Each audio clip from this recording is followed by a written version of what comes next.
Chuck Schumer is looking to give the GOP an off-ramp, and this is interesting. It's not interesting because Chuck Schumer sucks at negotiating, but it's interesting because this is a sweetheart deal. This allows a lot of the pain from the big, beautiful bill to happen after the next election. This is like the biggest thing the GOP could be given on a plate. And yet, the GOP still won't take it.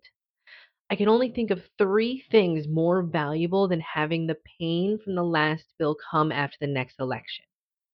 The least important is that a vote to extend the ACA tax credits will open them up to attack from the right flank in the primary. It doesn't mean that they're worried about being beaten from the right, but the further right the challenger is, the harder it is to retreat back to the center during the general election.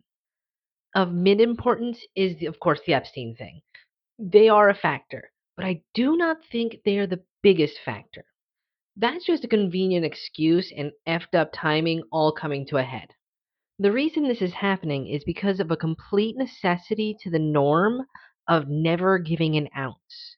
The GOP for years has been running on a policy of never, ever, ever giving one little inch. I respect the hell out of this.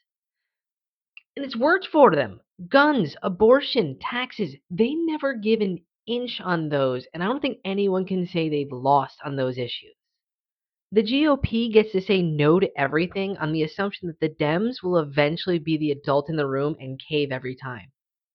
And the fact that it hasn't happened this time is breaking their goddamn minds. From a game theory perspective, this shutdown can go on for months because currently what's at stake isn't about compromise, it's about a binary. If the Dems take an inch, the GOP will forever be open to their tactics being used against them. If the GOP holds the line, the Dems will never, ever get anything ever again. Why would you give anything to the people who cave that easily?